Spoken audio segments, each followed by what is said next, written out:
The volume of an object refers to the amount of space occupied by a solid object. The volume is measured three-dimensionally. So I'm going to go over a couple examples of a few three-dimensional polygons. So first one here is a couple different names. I like to call it a rectangular prism. And the volume is measured as V equals length times width times height. So what I'm going to do is I'm just going to say that it doesn't really matter. This is the length, this is, well, that doesn't make sense.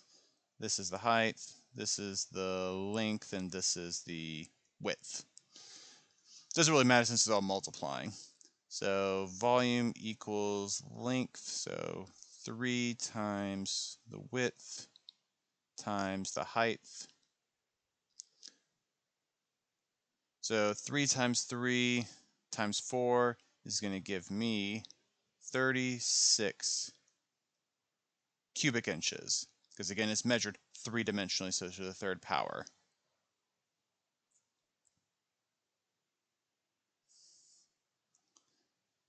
Next we have called a pyramid, and it is volume equals 1/3 base times height.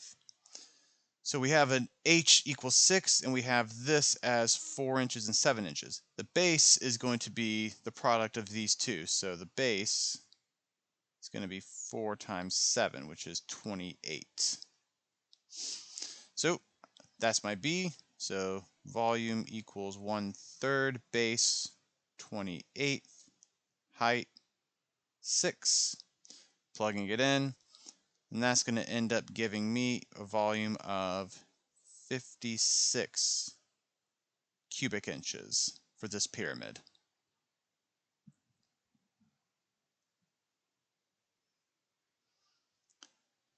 Now I have a cylinder. Cylinder's volume is pi r squared h. R is the radius, h is the height. So we have r here, which is 5 centimeters, and we have a height right here of 6. If it happens to give you the diameter all the way across going through the center, just cut the diameter in half and you'll have the radius. So I got everything I need. So volume equals pi times 5 squared times 6. So the volume is going to end up being, so I'm going to give an exact answer and the approximate, one with pi and then one just using the approximation for pi.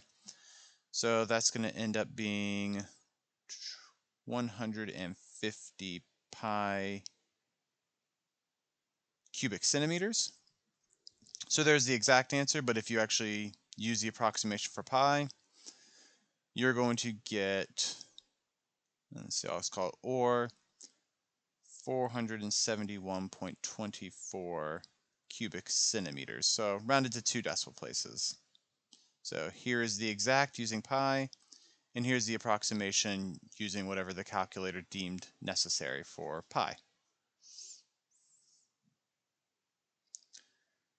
Now we got a cone, which is 1/3 pi r squared h. So again, I have my radius right here, which is 4. Again, if you're given the diameter, just cut it in half. And we have a height of 9. So we have our r and our h. So the volume is going to be equal to 1/3 pi times 4 squared times 9. So the volume, again, I'm going to use pi in there. So 1/3 times 4 squared times 9 is going to give me 48 pi cubic meters.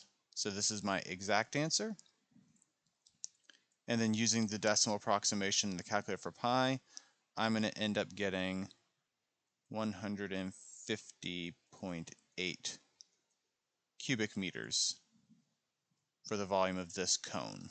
So again, with pi as the exact, using the approximation in the calculator, I got the approximate volume. And then we have the volume of a sphere, which is 4/3 pi r cubed. And all I need to know is r, which I have right here, which is 6. Again, if you're given the diameter, just cut it in half. So the volume is equal to 4/3 pi 6 cubed.